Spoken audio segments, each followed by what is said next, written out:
It all started with a sound that no parent can ignore, the soft, broken sobs of a child crying in the rain. David stopped his car right there, in the middle of the dimly lit street. It was almost midnight. He saw a small figure sitting on the curb, clutching a pink backpack, her face hidden beneath tangled hair. Something in him said, "Don't drive away."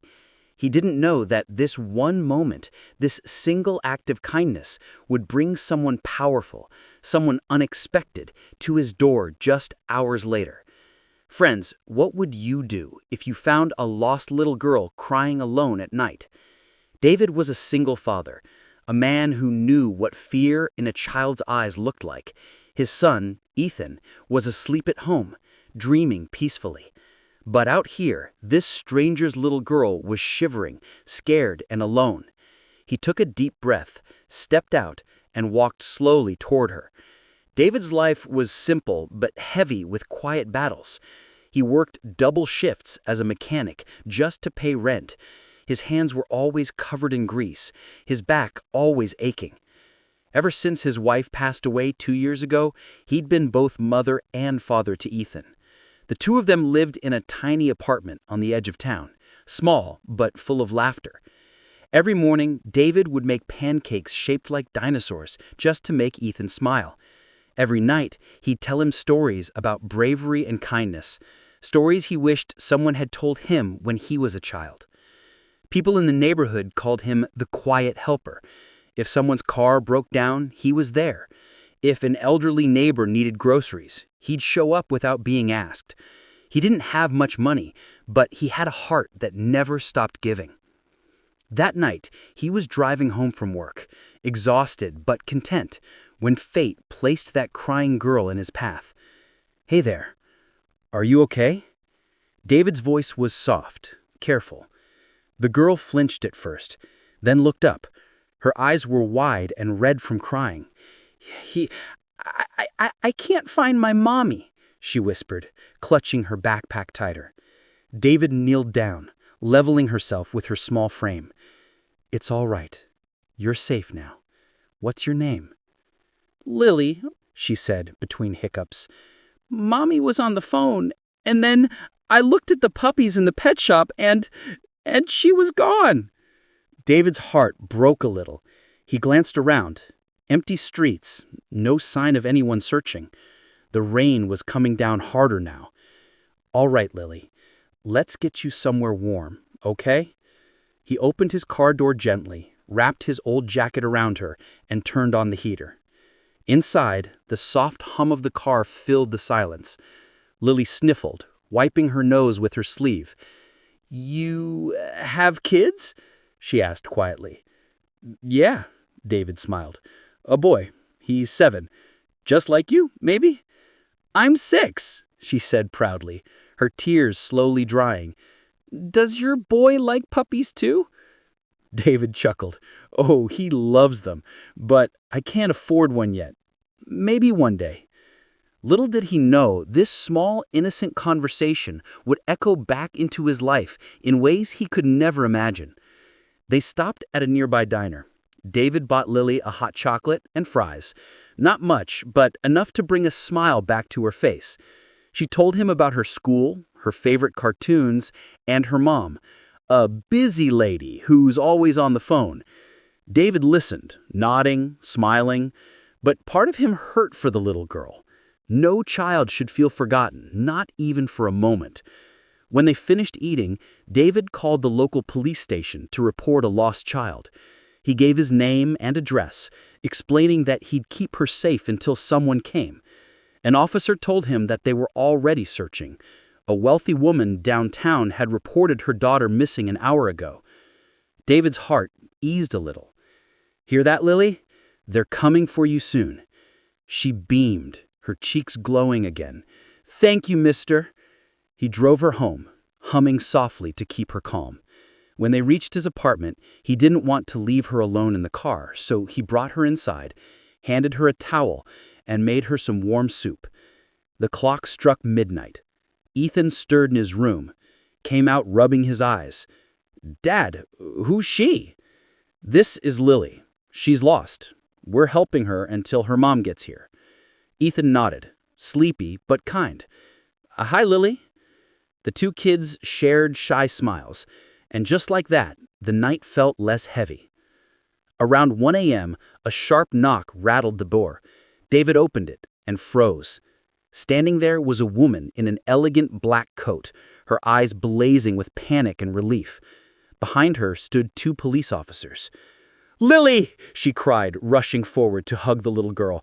"Oh my God, Lily!" The officers nodded at David, thanking him. But her expression changed as she looked around his small apartment, the cracked walls, the old furniture. "Why did you bring her here?" she demanded sharply. "You could have taken her to a station." David blinked, stunned. "Ma'am, she was freezing. I just wanted her to be safe." Her voice was cold. "Safe? With a stranger?" Her words cut deep. The officers gently intervened, assuring him he meant no harm, but she finally took Lily's hand and left, without even saying thank you. David closed the door quietly. His son asked, "Dad, is she mad at you?" He sighed. "Sometimes people don't see kindness right away, buddy. That's okay."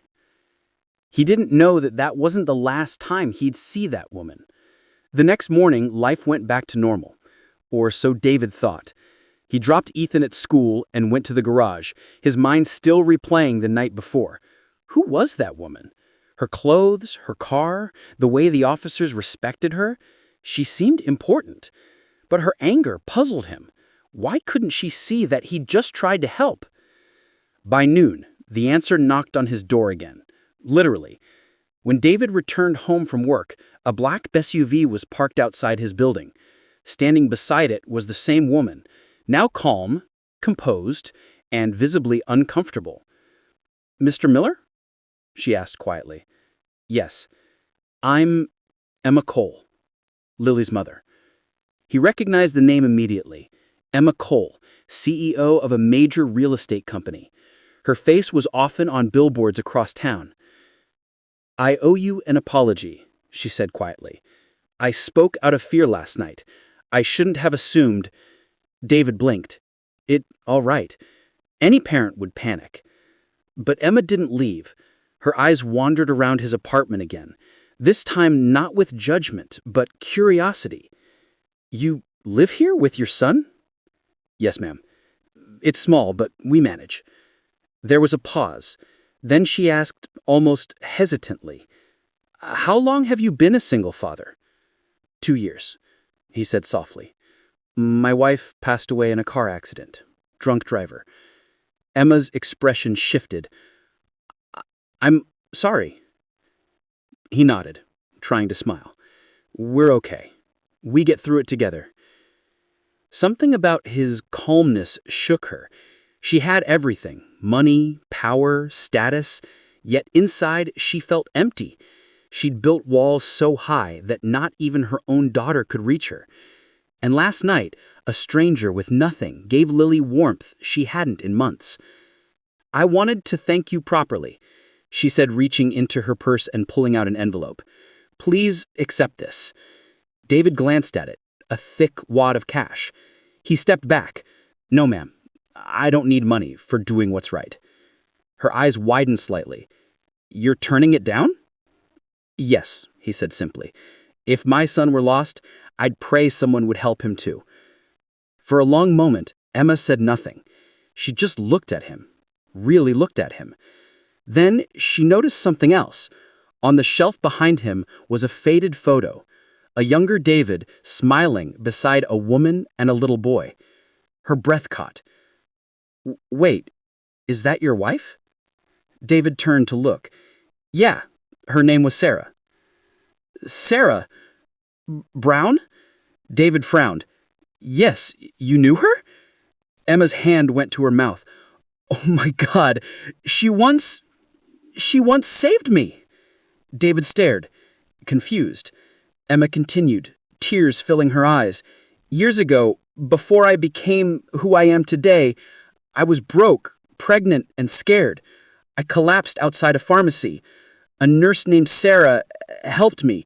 Stayed with me all night, paid for my medicine, told me not to give up. She said, kindness is never wasted. I never forgot her face. David's eyes glistened. That sounds like her. Emma whispered, I never got to thank her.